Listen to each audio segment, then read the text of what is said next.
importance of telling a good story. 15 years in the emotional intelligence field showed her how stories are the foundation of our personal and collective realities. A lifetime of writing taught her that the stories we tell ourselves and others become our legacy. Stories can enrage us, they can inspire us to action and create our world. What makes a great story, and how can we raise the bar on the stories we collectively create? I don't know, but Kat's gonna tell us. Thank So you. please help me welcome Kat Thompson. Thank you. It's lovely to be back after a stormy winter spring. So many possibilities. When Gary asked me if I wanted to do this month and I saw the title, I was like, well, wait a minute. My last talk was about quantum physics. That was all about possibilities. And so I said yes, and I thought, well, it'll just come to me. And then as this week progressed, I'm like, it's not coming to me, it's not coming to me, it's not coming to me. And then 2 days ago it came to me. So I was pretty excited, and let's just jump right into it. So one of the things I'm noticing a lot lately, and this really ties into my talk about quantum physics in January, is people, moaning about the demise of their reality.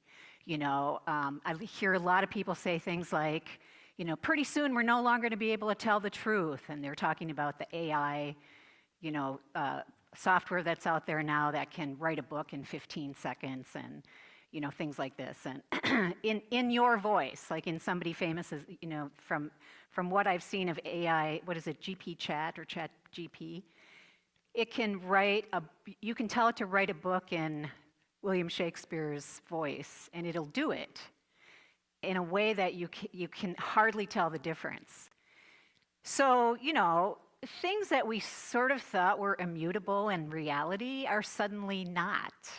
Suddenly, everything is possible, and nothing is really firmly grounded anymore. And I do think that, from a quantum physics perspective, which is that nothing is real until you focus your attention on it, and then it only becomes physically real when enough people see it. So there is that. Now that we know about quantum physics, there's kind of a lessening of the belief that everything is immutable and real. But I also think that we are coming into an evolutionary phase of the human race. And I do think this is our make and break moment. I think that if we don't get through this decade, we're done. And then Mother Nature will just be like, all right, next. Who's next? Let's give the octopi an opportunity. So some of the threads I'm seeing, again, are, soon we're not going to know what the truth is, as though we ever did. The world I once knew is slipping away. This is a big one I see a lot of. The world I once knew is no longer here. We need to get back to our values. That one really always catches my eye, because I'm like, okay, what values are we talking about here? Like, I was born in the early 50s, and many of the things that I know now about our values in the 50s were very much created, those beliefs were created because we had an artificial lifestyle. We had an artificial quality of life that was being supported by a lot of poorer countries around the world. In other words, even back in the 50s, we were stealing resources from other countries, which is what allowed our quality of life to be high. And there are lots of people who want to go back to that time period without ever looking at the fact that what was that costing the rest of the world, right? So going back to your values, like, that's another thing that we have that's in our subconscious that we're not really looking at very closely. Too many people spreading misinformation. Well, everything could be considered misinformation, really. And finally, you must acknowledge my truth as the truth. Okay, there's a lot of that going around now too. So in my quantum physics research, which I do all the time because I'm so fascinated by it, I came across this quote that I thought was really interesting. and that was that the physicists community reduced quantum physics to just a mere calculus and experimentation technique so that they can continue to have dominion over nature. In other words, instead of seeing quantum physics as literally a game changer for what is reality, they're trying to figure out a way to make a profit on it and not change anything about physics. Physics is the science of reality, of what's physically in the world. Quantum physics is the science of what's possible. And nothing comes into reality without being in the quantum first. So even this person who's a quantum physicist says, you know, we're just trying to find ways to use quantum physics so we can continue to exploit nature. Which means that for me, science has no longer any credibility. If science is not willing to examine the foundation upon which its beliefs are built, how are we supposed to do that? Why would we do that? And if we have been taught that science is the arbiter of truth, if science is, you know, we've been taught that science is this non-biased, free space where people can experiment and work on things to find the truth of stuff. And that is not true. Science is completely based on money. Nothing gets funded unless there looks to be something that can be that they can make money off of later on down the road. That's how science is today. It's just the nature of where we are. So you have to also look at then what are the experts telling you. And I always, for many, many years, I've always said when I see a study that kind of rings a bell for me, I track it back. Where did the funding come from? Who's funding it? What is it that they're trying to ask? And almost always you will find that the funding has to do with, I want you to do this project and give me this result. Those are the people that get the grants. Okay, so if nothing is real until we focus our attention on it, that's exciting, right? That's really exciting. Except that we have a dearth of imagination. We are not very good at imagining things that are really outside of what we know. We're very good at imagining bad things happening because we've seen enough, because our whole entertainment industry is based on that. Like the amount of energy that goes into violence is always the answer. I'm like, come on. Come on, can't you guys write a better story than that? Like, there's so many great ways you could write that ending. Why do we have to go back to guns and explosions? You know, even if it's science fiction and you're on another world or you're in, you know, even like Avatar, I was so disappointed in Avatar. There are so many ways that James Cameron could have taken that film and turned it into such an inspiration. And instead, it just went right back down to guns and explosions and violence. So we have to examine where our beliefs are when we consume entertainment, when we read books, when we watch movies, when we get together and we talk about things with people. You know, when we get together and we bitch about things with people. Like, where is our attention going? Where is our energy going? Most people I know are stuck in complaining. And it's not doing us any good, it's just keeping us there. That energy can be freed up, and we can use it to dream up and talk about new ways of being in the world. And I'm super interested when I meet people who have that kind of mindset. I just want to hang out with them all the time. I'm like, let's talk about this, let's talk about this, let's talk about that. What about sacred geometry? What about Tartaria? What about this? What about this? And yeah, people are out there. Sometimes I'm really out there, but it's far more interesting for me than to spend a lot of energy complaining about what is or what happened, yesterday, or what's happening in the political world, or what's happening in the. It's not doing me any good to be there. It's not doing anybody any good. So I'm asking everybody, whenever I do these talks, I really ask you to stretch your imagination and say, what would my perfect world look like if I didn't have to work for a living, if I didn't have to pay to be alive, if I could have anything I desired, if I could live in a hobbit house, if I could, have a community that was built in the shape of a star, and we had a community garden in the center, and people just met there whenever they felt like working in the dirt, and we grew our food, and we shared with each other, and there are these pockets of places around the world where people live like that, and yet they don't get any airtime, except hippie communes. Look at how judgmental people were all through the 60s, the 70s, the 80s, and still even now. Hippie's not a great word. It's usually meant in a derogatory fashion. So we need to stretch our imagination. We need if quantum physics says nothing's real until you put your attention on it, that gives you permission to put your attention on exactly where you would like to be. You don't have to know how it's going to happen. One of my first teachers said, your job is not to know how, that's God's job. Your job is to know what it is, so that God knows how to get it to you. Because if God doesn't know what you're asking for, then how are you going to get it? How will God deliver that to you? Right? So you have to know what it is first and foremost.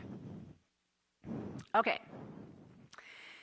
So now we're seeing the whole world go crazy because suddenly everybody realizes that truth is flexible and that what they maybe have invested their entire life in believing might not actually be true. That's terrifying. That's terrifying. Because it's like if what I've invested my life in isn't true, then what do I have? Who am I? What is my life for? What was my life for? And those are the big spiritual questions, aren't they? Who am I? Why am I here? And throughout our lifetimes, when I was younger, some of those, like, why am I here? I would try to, like, oh, I'm here to help people, or oh, I'm here to heal people. And so that gave me a direction, okay, I'm going to go study this, or I'm going to go, volunteer and do this, or I'm going to do this. And then I had a healer, and she told me this, like, just a month ago. She said, your value is not based on what you do.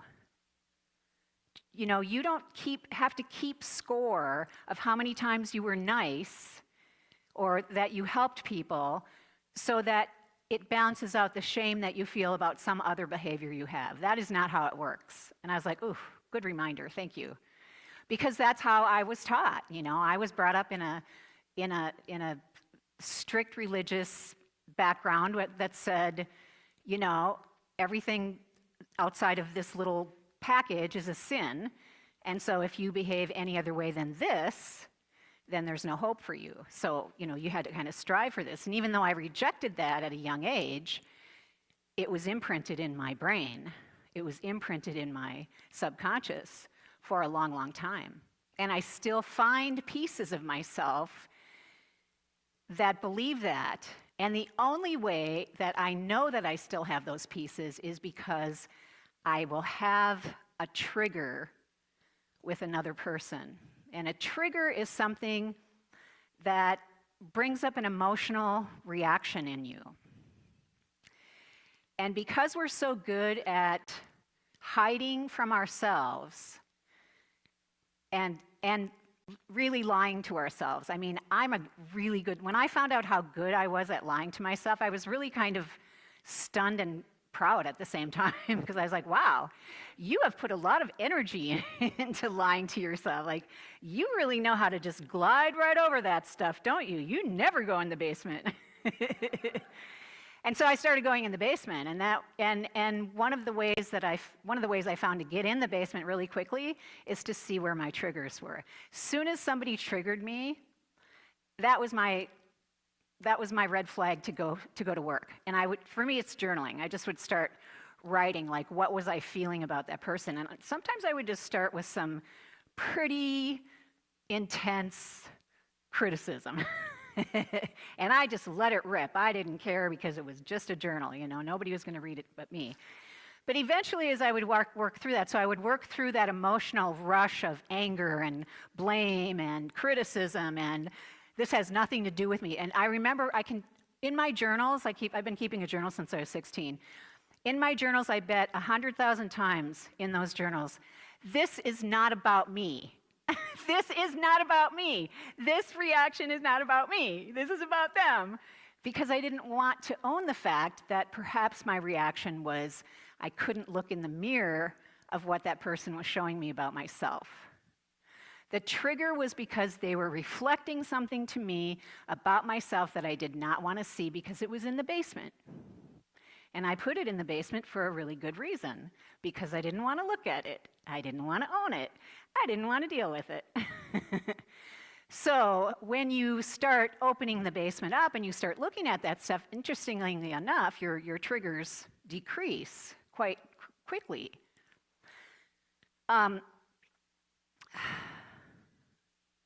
So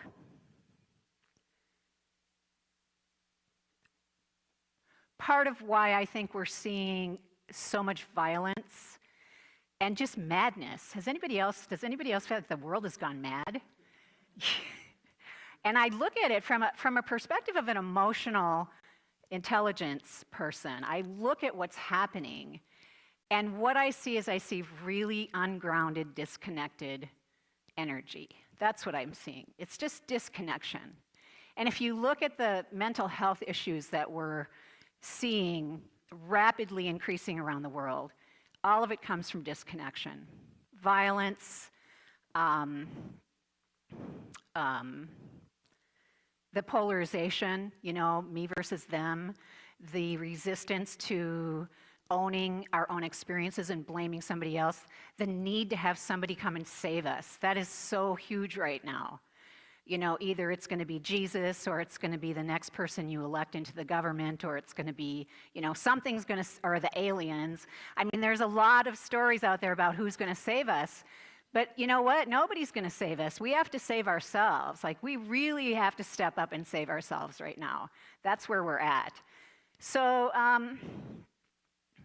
I think that we're becoming more and more, that people are becoming polarized because they want something to solidify. They want to feel like they're standing on solid ground. So it's like, if I can be a Democrat who hates Republicans, that's an identity that has some solidity, and I can find people around me that I can share that with, right? But what happens? Because then here's a Republican who feels exactly the same way. I'm a Republican who doesn't like Democrats, and so I'm going to find a group of people who believe the same thing as me. Who's right? Who's right? There is no right or wrong. Reality is what you believe and what you live and what you embrace. And your reality will never be the same as anybody else's in this world. No two people share the same reality. I remember the first time I really got that with my body. I think I was in my 20s. And it was after a psychedelic experience. And I was listening to some spiritual teacher talking, and they were talking about, because at that point, I just believed that, we were all kind of sharing the same reality. I really thought that. I have 7 siblings, and I thought we all shared the same experience growing up. And when we started sharing stories as adults, it was like, what? What timeline were you on? I don't remember that. That's not how it went down for me. But I remember the first time that I understood that even 2 people who lived in the same house and might be married, might even work together and then live together, they still don't share the same reality. a lot of the reason for that is what's going on up here. We spend a lot of time up here, and this is just as real for most of us as what we're doing out here. So how we perceive things, it can happen to two people who live together, but our perception of it is going to be different.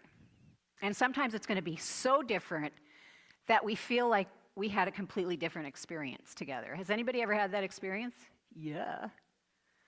So if you know that your reality is your reality only, that takes a huge weight off of you. Because you don't, well, let me back up. If the people around you also know that and believe that and accept that, that takes a huge weight off. Because then people are not asking you to share their reality as truth. Right? Okay, so what is truth? I'd like to get some comments from people in the audience about what is truth. And she's got the microphone, so feel free to grab it. Somebody throw out an answer. What is truth? Irene? So I don't know if this is what you're looking for, but truth for me are only a few, very, very few things in the world that we can substantiate. For example, I was born and I have a birth certificate that verifies that. So truth is something we can substantiate, and there's very few of those things in the world from my perspective. Okay, that's a great explanation of truth. Who else? What is truth? She's got a question right here, or she's got an answer right here. I think of truth as being what I see with my own eyes and what I hear with, so that's what I, not that somebody told me or someone's interpretation of it, but what I actually see or hear. With your senses? Yes, with my own senses. With your own senses, okay. Who else? What's truth?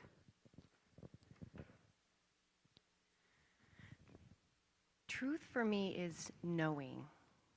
And how do you know? It's a sense of embodiment. Okay, so you know it with your body. I know it with everything I have inside. Okay. And then I live that truth. Okay, thank you. And So, that's what truth is for me. okay, thank you. So for her, it's a physical knowledge of truth. She feels it in her body with all of her senses, but also with her psyche and her soul. Anybody else? Right back there.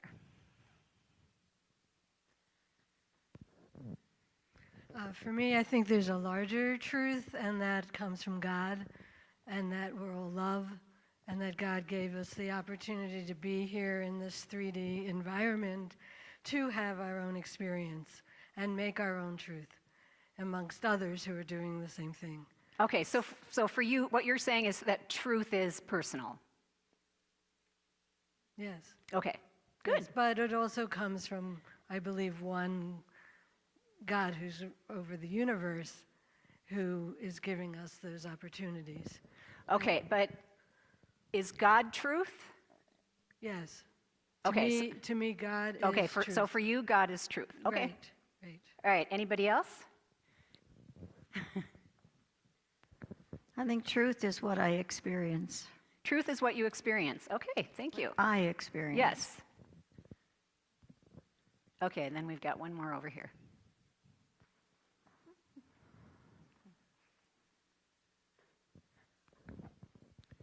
Truth is a slippery slope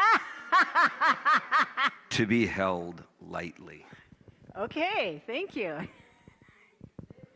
Truth is a slippery slope to be held lightly. To be held lightly. Hopefully Okay. with an open hand. Letting it blow away. Okay, thank you.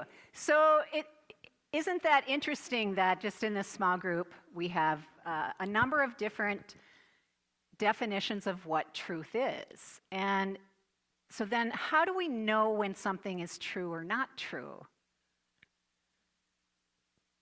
Because that seems to be the bone of contention right now all over the social media is, my truth is truer than your truth.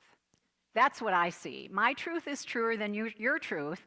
And so I need to beat you up until you admit that my truth is truer, right? We see a lot of that happening. And then how do you know what is true? How do you personally know? And, you know, she had a great explanation. I feel it in every part of my, you know, of myself. And then that's my truth, and I stick with that. I'm grounded in that. You have to ask yourself, though, is that how I determine truth? How do I determine truth? For me, it is very much a physical thing. I get a little, and part of it is because I do so much research. I probably do 2 to 4 hours a day of research and have my whole life. I love knowledge and I love information. And I'm one of those people that bits and pieces of information will stick with me, and then random facts all kind of come together in a package, and there's a sensation in my body where it's like an aha, and there's a feeling right here that goes, there's truth to this. And I have to be careful because sometimes it's not a full truth. It's just that that collection of information has a truth, but that there's more. So sometimes I've stopped right there and I'm like, this is the truth and I'm teaching this. And then I find out later that, no, that was just part of a truth. Is truth true for everyone and everything or not? And here we are, because we grew up being told that there are immutable truths, and we all built our lives around them, and now we're learning that perhaps they weren't true at all. And if that's the case, oh my goodness, what do we replace that with? And finally, who gets to determine if something is true? Yes? I believe it is, and yet we make laws. You know, how much energy is spent in courtrooms fighting over who gets to determine what the truth is, right? And we have been very well trained to turn our power over to others to determine truth for us, right? We've been very well trained. And now suddenly we're questioning that. And that's part of why we're seeing, you know, this whole, like, the whole house of cards is starting to shake. And it's like, stop that. Stop questioning that. Sit down and we'll tell you what's true. We'll tell you what to believe. Don't question. We're in a really precarious place right now, because if we don't know how to find truth for ourselves, we will have to take somebody else's truth as our own. Okay? So, one thing that I love to see on social media is lack of transparency, how angry we get about lack of transparency. And so I was thinking about that this week, because of course, transparency for me was put it in the basement and then it's not really there, and I'm really transparent until that mirror comes out and what's in the basement shows its head, and then I'm not so transparent. Then I don't want to show that, right? And so I've read a lot about the Aboriginals in Australia, and the tribes that are still living outside of the government are telepathic. They communicate telepathically. And that's fascinated me for 40 years. What would it be like to live in a telepathic culture?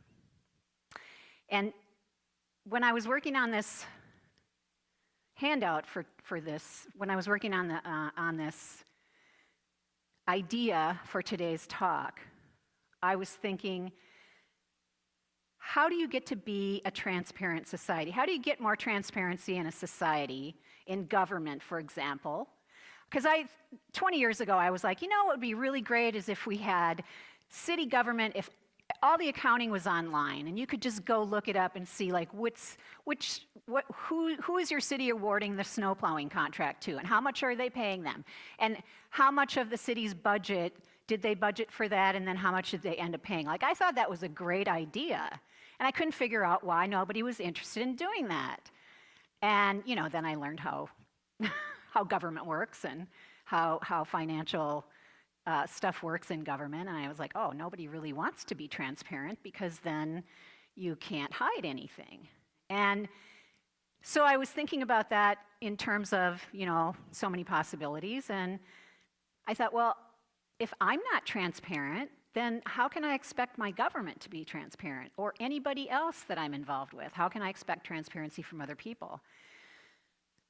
And I have believed this for a long time. I have been defending young people for 20 years, you know, with their devices. So for 20 years, ever since devices became popular, there's been this whole thing about, you know, keep your kids off of them, don't let them do this, or getting addicted. Now everybody's addicted. Everybody's on their devices, everybody's addicted. You know, we make jokes about it, but we are. We're all addicted to it, and we're all doing it. I shouldn't say all. Most people. Most people in Western civilization are doing it. And I believe that it's a cry for connection. I believe because we are struggling so much with addiction, we're struggling with mental illness, we're struggling with health issues, we're struggling with so many things that really come down to a loss of connection, a lack of connection, of not feeling part of a community, not feeling part of a bigger story. You know, we've been really fed a story of, you know, the single individual who goes out and conquers the world and becomes the multimillionaire. I mean, look at those archetypes we were fed in the 50s and the 60s about the self-made man, right? And that's what we were supposed to become. So we've been imbued with this idea that individualism is the way to be, it's the way to go, that's what you want. And what that's done is it's made us disconnect from each other. And then we compete with each other because that's what we're told, you know, you want to be better than somebody else, you want to do better. Oh, he just made $1 million, I need to make $1,000,001. So I got to work a little harder, I got to do this. And when you have to work a little harder, then you don't have time for relationships, right? You don't have time to create those communities of love. So I think what young people have been doing for the last 20 years is they've been helping us train our brains and create a new neural network that will be the telepathic internet. That's what I think we're doing. I think that we are doing all this stuff on devices because it's creating new neural networks in our brain about being connected to each other. Because you can get on your device and be connected to somebody anywhere in the world instantly. That's a whole new neural network in your brain that wasn't there 20 years ago, right? So, if that's what our brain is being prepared for, then what do we need to do to get to that place of transparency, to be able to become a telepathic global community? Why are you making that face? Because I don't want to look in the basement and I don't want anybody else to see my junk. Bingo! Nobody wants to look in the basement. And basically that's our work. That is our work now, is to go in the basement. And to find what's in there and learn how to love it so that we don't have any shame when we show it to other people. Because you know what? Everybody's got stuff in their basement. And we don't have to be ashamed about our own stuff, and we don't have to be judgmental about anything else. The reason we have shame about what's in our basement is that we are judging it. And we have to release those judgments if we are going to move into a collective that lives in the field of love. Love is not a feeling, love is a field. Love and compassion is literally a higher vibrational field that we're striving to get to. And we've all had experiences of being in there. When you fall in love, you're literally falling into the field. And you can feel what that does. Your heart chakra opens. You know, you're kind. The world is beautiful. Everything is colorful and sweet and lovely and delicious. And then we fall out of love and we go back to, a world that's hard and harsh and black and white and, kind of cruel sometimes. And so we're just striving as a race to get to the field of love. And that's what I love about the Aboriginals in Australia is that, and actually the Aboriginals in the Amazon, all the Aboriginal cultures that are left, they already know, they already live in that field. So they are one with Mother Earth. They are one with all living beings on this planet. And they cannot understand how we can live the way that we do, so disconnected from the very thing that's supporting us and feeding us. So I think the best way to move into a telepathic society and become completely transparent is to just start in your basement. And just start, and the way that you do that is you look at your triggers. Because the trigger is the mirror that says, here's something you're not seeing about yourself that you have a judgment about. So I'm going to bring somebody. As soon as you say, I'm ready to go in the basement will come to you. And a person will be in your face or somewhere in your vicinity that will trigger something for you. It might be fear, it might be rage, it might be criticism, it might be whatever. It's going to be an emotional reaction, and it's going to be strong. And that's your clue. That's your clue. And you go, okay, why am I so triggered? Because, and you'll hear yourself say the judgment. If you don't make it about yourself at first, if you just make it about the other person, and you say, why am I so triggered? Because they said or did this thing and blah, blah, blah, blah, blah. Oh, there's the judgment. Okay. Where have you done that or been like that in your past that you still feel ashamed about? Where is there unresolved issues that you have with somebody because you behaved like that at one point, and then there was never any closure? And you don't have to go find closure unless you want to. It's just a matter of identifying what's in the basement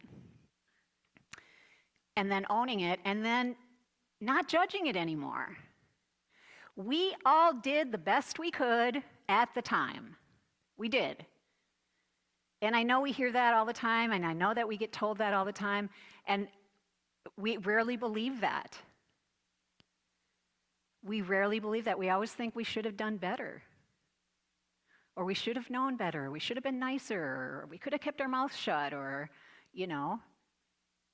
But you did the best that you could with what you knew at the time and with what your emotional knowledge was at the time.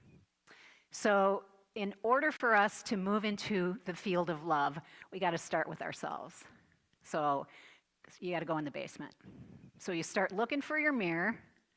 And since I've started working on this handout, I have had so many mirrors show up in the last 5 days. I'm like, okay, we're going in the basement. All right, here we go. And one of the things, again, those of you who know my work and have been here before, you can go to my website, and I have a page you can download, and it's for me, it's a great thing. It's like, I feel upset about, and then you just write, 2 things or a sentence or something. I feel upset about, my sister making this comment.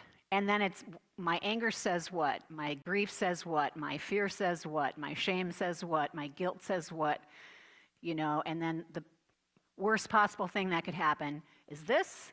The best possible thing that could happen is this.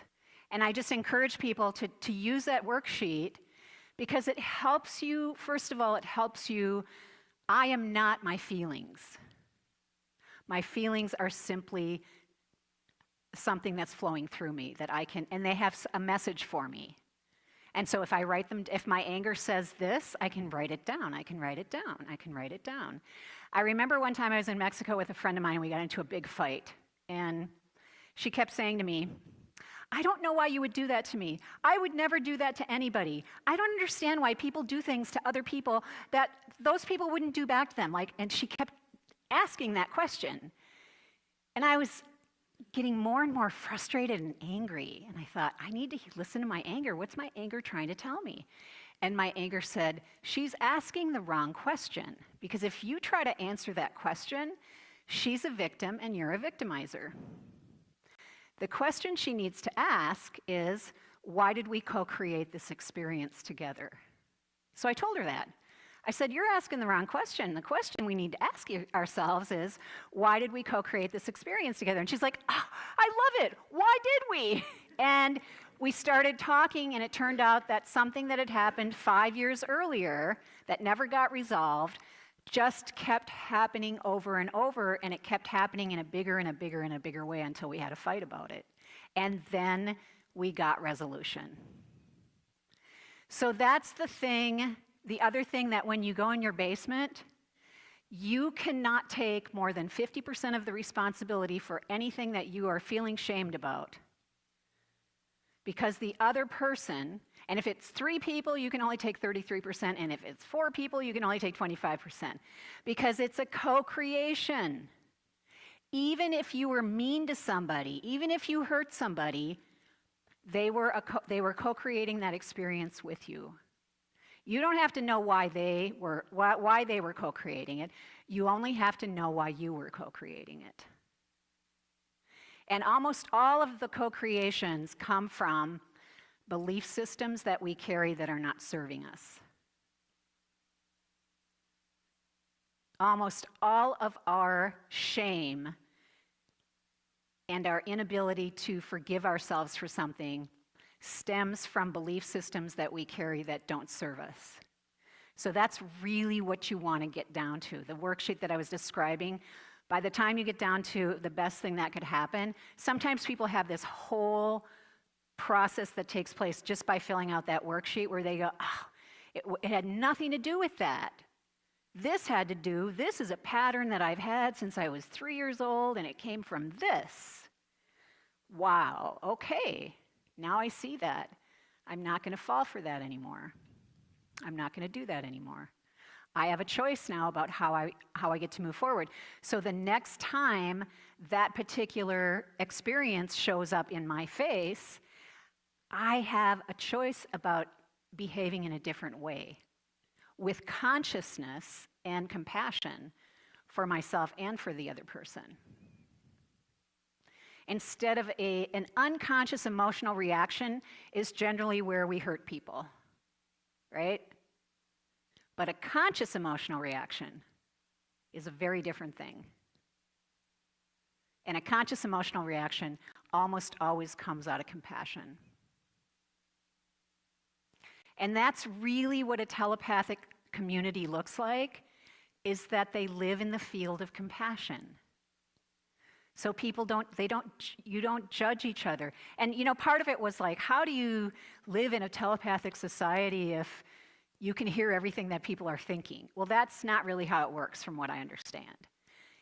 It's simply that you can share information, field to field. But the thing is that you can't lie. You cannot lie. And you can't hide parts of yourself. So you can choose what you want to share with another person, but with that sharing will come the essence of who you are. And you have to be okay with who that is. You have to be okay with that essence of who you are. You have to be enough for yourself. And if you're enough for yourself, you'll be enough for everybody else. One thing I will say about truth is this: if you are in a polarity, you are not in truth. I had this great conversation with somebody a week ago, and it was like, we were up on this level, and it was just this great, I was feeling so like, oh my God, this is food for me, to be able to have this kind of conversation and talking at this level. And at the very end, then she turned to me and said, but we got to make sure that orange man doesn't get in. And I was like, no, you've missed it. You missed it. she dropped right back into polarity, and it literally negated the entire hour conversation prior to that. I was heartbroken. So if you are in polarity, which is my belief system that I share with all these other people is the right one, and this belief system over here is the wrong one, you are not in truth. You are in judgment. There's not very many truths out there. Spiritual truth is rare, and there's not very many of them. There's lots of man-made truth, but again, truth is highly personal, and it never comes out of polarity. All right. So there's your work. What do you hide from others? What are you afraid to allow people to see about you? What things do you feel are unacceptable to other people? What things go on in your head that you would feel shame about? Like, I will admit, I'm a road rager, and it makes me ashamed. Right after I do it, I'm like, ah. And that was one of the first things when I was like, okay, what would you be afraid for people to see about you? And I was like, my road rage. And I was like, okay, well, then that's a place you get to do some work, isn't it? And I'm like, yep. Okay. So, and one other thing is, where are you waiting for someone else to fix a problem? That's another good place to go in your basement. Like, where in your life are you waiting for somebody to fix something? So that's our work. So here's the benefits of a telepathic society, in my opinion. This is, again, my truth. No depression, no hoarding, greed ends. You cannot be manipulated or lied to if you are in a telepathic community. Think of how awesome that would be, that you cannot be manipulated or lied to.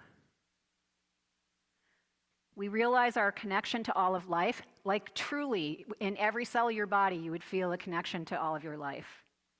We understand our relationship to Earth. We would no longer seek dominion over her, but we would be really good renters. And we would realize that the only truth there is love.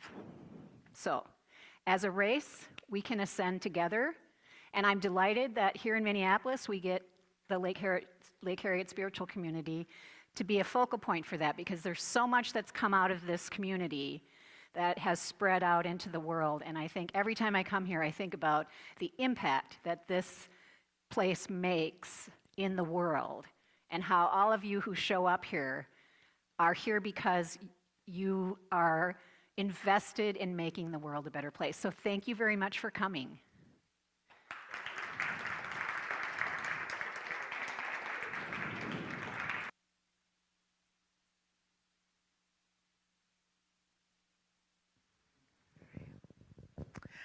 Thank you, Kat, for that very thought-provoking and insightful discussion. So, a lot to think about, and yep, I'm thinking about spring cleaning and getting in my basement. All right, so in just a moment, the ushers will be passing the baskets. Lake Harriet Spiritual Community is solely funded by your generous donations. It's our only source of income.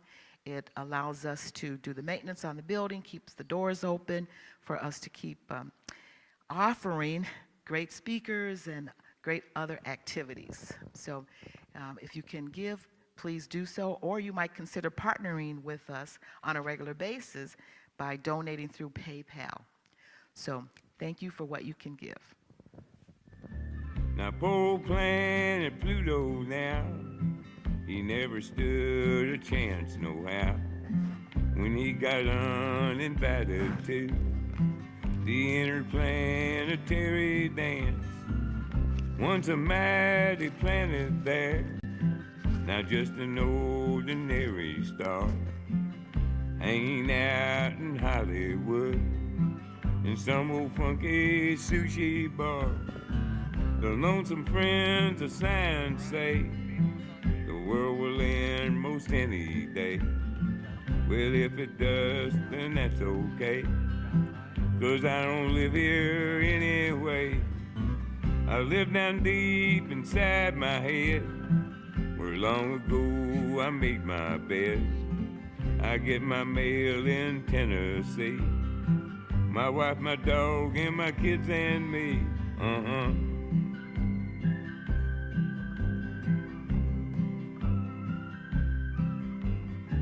The Vulcan lives in Birmingham. Sometimes he just don't give a damn. His head is full of bumblebees. His pride hangs down below his knees. Venus left him long ago for a guy named Marsh from Idaho. The Vulcan sent a wedding gift, 3-legged stool and a wheelchair lift. The lonesome friends of science say this world will end most any day. Well, if it does, then that's okay, 'cause I don't live here anyway. I live down deep inside my head, where long ago I made my bed. I get my mail in Tennessee. My wife, my dog, my kids and me.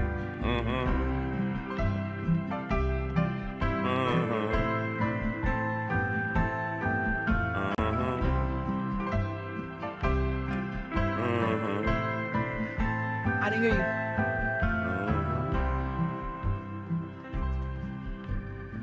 Those bastards in their white lab coats who experiment with mountain goats should leave the universe alone. It's not their business, not their home. I go to sleep and it never rains. My dog predicts hurricanes. She can smell a storm a mile away. That's all the news we have today. All right, so trivia question. Does anybody know who that is? John Prine. So I just, Brian just told me that. So he said he's a prolific songwriter, so look him up. Okay. All right, so if you'll help me bless our offerings by repeating after me, God's perfect love flowing through me blesses and multiplies all that I give, all that I receive, and all that I am. Blessed be. All right, so as our tradition is, at the end of our services, we'll circle up and then Kat will lead us in a closing. So do we have Thank enough you. to- Thank you. I don't know if we have enough to go around the whole sanctuary. Let's see, do we have Do we? enough? I don't know. No, not the whole sanctuary, so maybe, there we go. All right.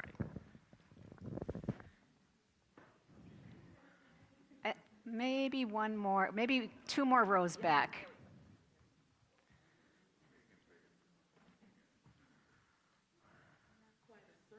Not quite, it's an ellipse. Okay, so we're going to drop our hands. You're going to take your left hand and put your palm up and just leave it there. With your right hand, you're going to go to your neighbor on your right, and you're going to scan that person's palm till you feel those chakras click in. Woo! Feel that? Yep. And you'll feel the energy. It comes around the circle, comes in the left, moves out the right. And so as that energy is coming in, you want to pass it through your heart, send it out through the right, and then follow it around the circle. And as you follow it around the circle, you'll feel as each person's heart energy enters the circle, and we're creating a field of love, and it just gets bigger and more solid and more real. And take a deep breath, breathe that in. Feel it in every cell of your body.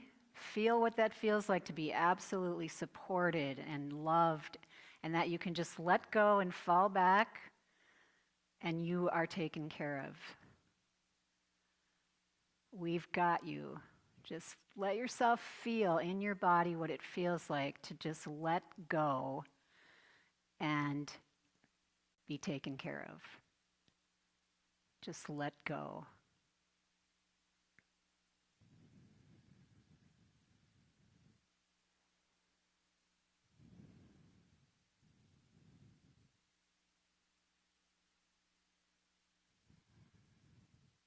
If you see any colors coming around the circle, that's always really cool.